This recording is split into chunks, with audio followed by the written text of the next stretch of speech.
Hello and welcome to Let the Stone Speak. I'm Brent Nachtigal, your host, coming to you today from Jerusalem, Israel. We've got a very special program for you. This is a program that's going to help break the news about a fantastic new discovery that was unearthed in our latest season of excavations on the Ophel. These are excavations where the Armstrong Insititute works together with Hebrew University, led by Professor Uzi Leibner. We discovered many coins in this excavation, but just one is now coming to public eye. This is a silver half-shekel coin that was found in the recent excavations. And the coins themselves, the study of the coins found there, is being done by Dr. Yoav Farhi. We're going to have an interview with him today. I recorded this just a couple of days ago in light of the release of this discovery. Dr. Farhi is the curator of the Cadman Numismatic Pavilion at the Eretz Israel Museum in Tel Aviv. He's also a very good friend. And so here is, without further ado, the interview with Dr. Farhi. Hello, Dr. Yoav Farhi. Welcome to Let the Stone Speak. Hello, Brent. Thank you for inviting me. No problem. So I want to start with this latest discovery that came out of the Ophel Excavations, this really rare silver coin. While it was found in the field, you were the man that went into the lab to decipher it and to make sure that we knew what was on the coin. So what can you tell us, first of all, about the coin itself and the significance of it? Okay, so as you know, we have many coins found in the excavation, but this one is really unique, rare. Okay, most of the coins are bronze coins, and this one is a silver coin, Half-Shekel silver coin from the third year of the revolt between 66 to 70 CE.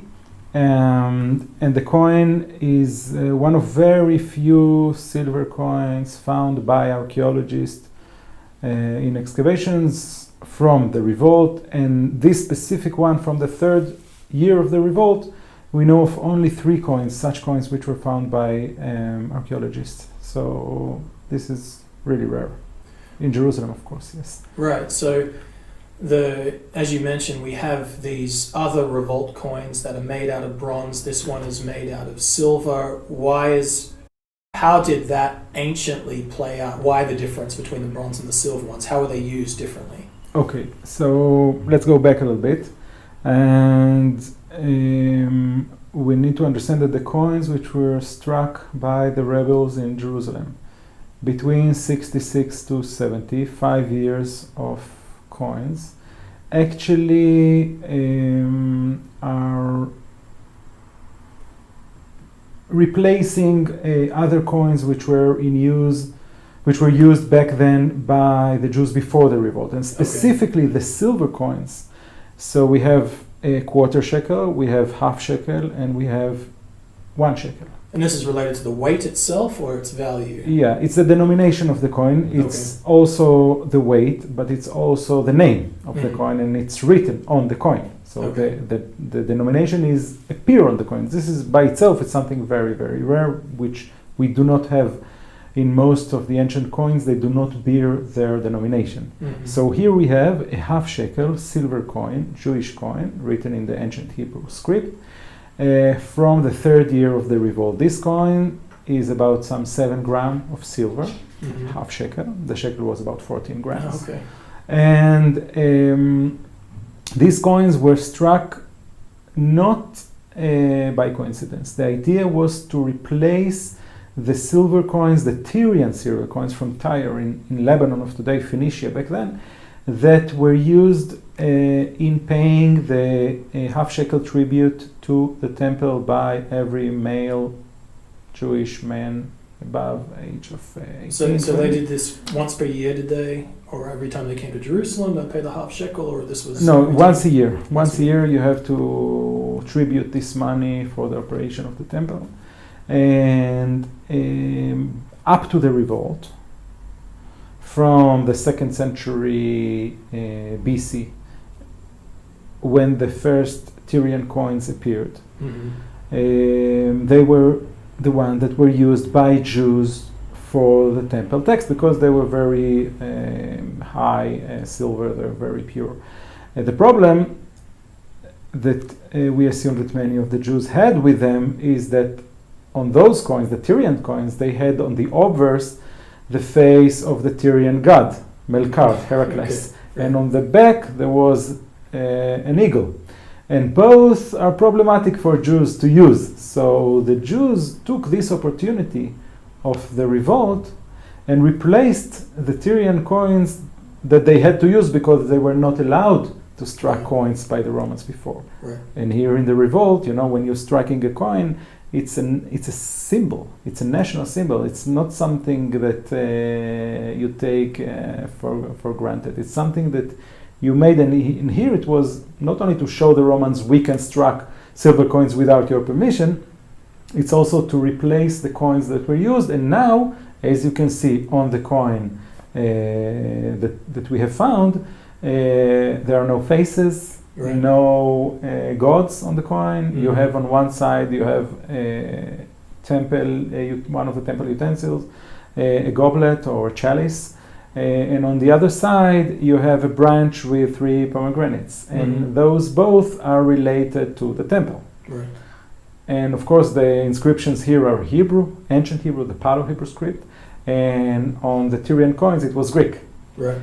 So you see that the change is from all over. You have the change replacing those Tyrian coins with these Jewish coins and using them for the temple tax. Of course, they were used for other things, but remember, we are doing a war. Right. It's not the time for people to buy a land and to buy houses. It's not the time. So silver coins are usually used for not regular transactions. It's not you buy bread with a silver coin. So it's for high transactions. But since you are in the middle of a war, you're not going to use high transactions. So the main use was for the temple, of course. And we believe that these coins were minted in Jerusalem or elsewhere? Have we in found Jerusalem. The mint or, No. Unfortunately, we have almost not only here, but we almost have worldwide, we have almost no mints found in history, almost nothing. Mm-hmm. And also here, when you speak about a mint in this period, it's not like today you imagine a big building with the title mint on it. Right. So actually what you need are 2 guys with a hammer and a chisel and some tools, and you prepare the flanks, you prepare the dies, and you strike the coins. But maybe we will be lucky enough to find the place, maybe even in Jerusalem, because it was destroyed and it was burned, but so far we didn't have. So when the 3rd year of the revolt itself, we know there were coins of the 4th year and even a few of the 5th year that had been found. Was most of Judea at the time already taken by the 3rd year, which helps us know that the places that were left over must have been where the coins were minted, and Jerusalem was one of the final places. So do you recall the kind of setting at the 3rd year of the revolt, or how? Third year, the Romans are not yet over Jerusalem. Of course, it took a bit more. But in the 3rd year, we do have evidence from other sites in Judea, not so far from Jerusalem, that are already destroyed. So the Romans are getting close. They're getting close. They started in the Galilee. They came with boats to Akko, and then from north to south, they go from the north to the south, and they arrived. So the 3rd year, they are already very close to Jerusalem, but not yet on the city. They're not laying siege to the city. Not yet. So what's the significance of the location itself in which this coin was found? The excavation, you're studying the coins from this specific excavation. What was the context in which this coin was found, if you recall? Is it, It's a bit hard to say because we are still in the beginning of it's the first season of the excavations on behalf of the Hebrew University together with the Armstrong College. And as you know, the area is only in its beginning and then we are just started to discover a huge monumental building.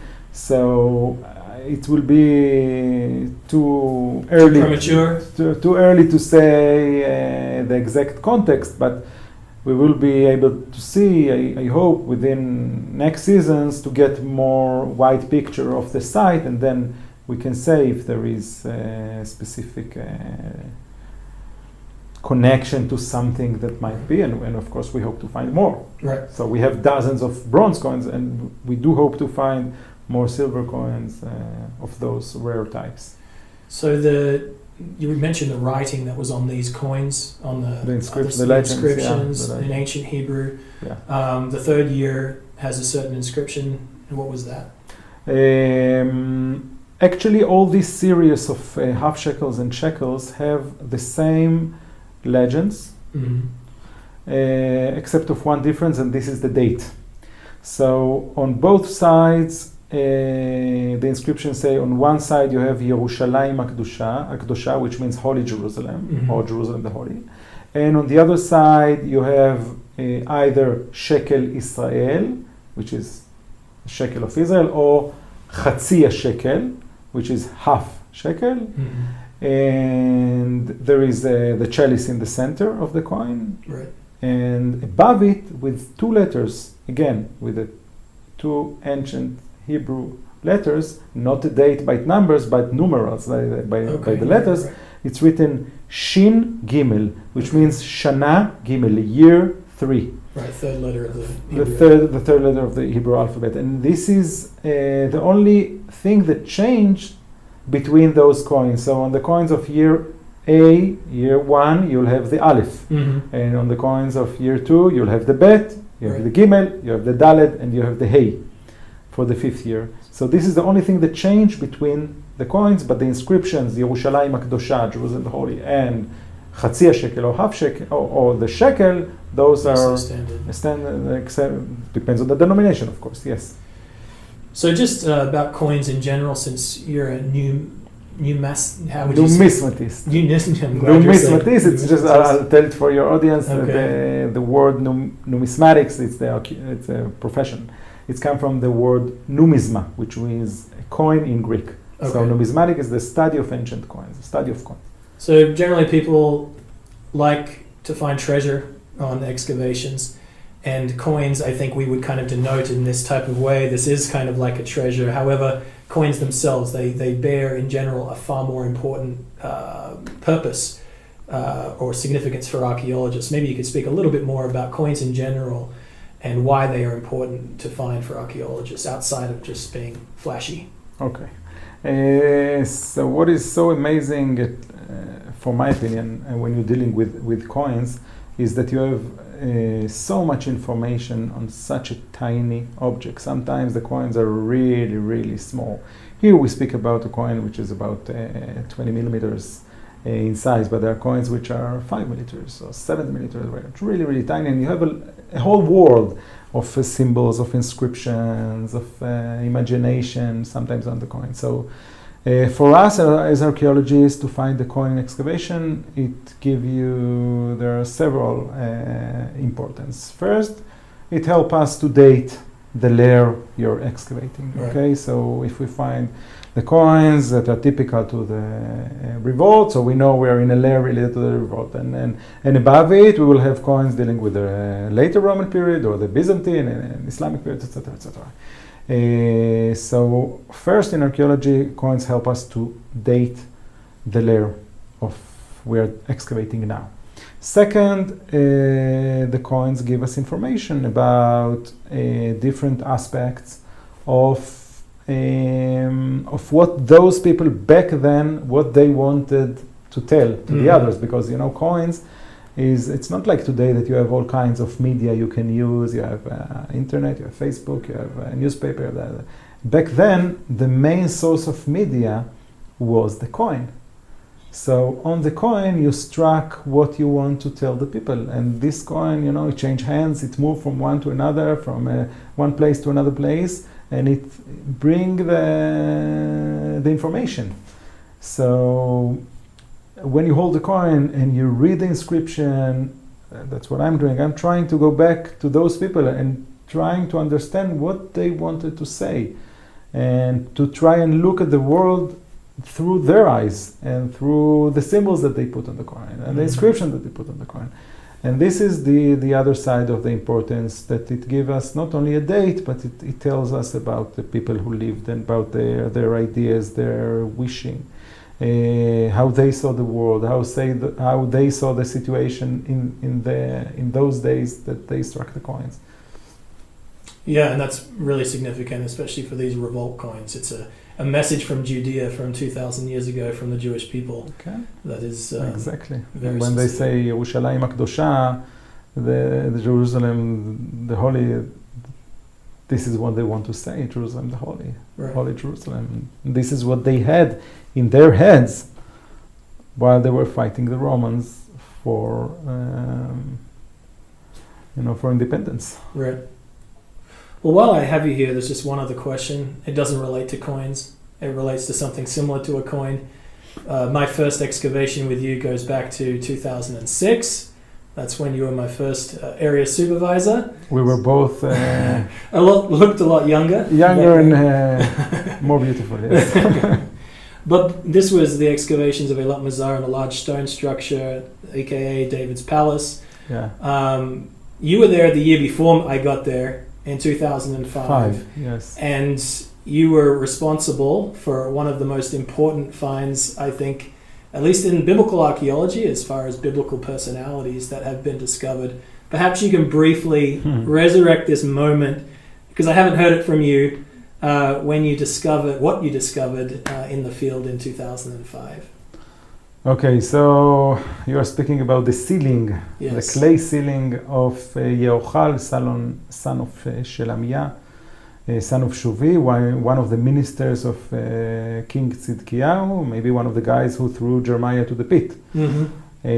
So it was really luck. It was really luck. It was very early in the morning. I really remember the situation. I'm sure you do. Yes, sure you do. Yes, it's one of the most important discoveries. Maybe the most important discovery I had, this small find in a dig.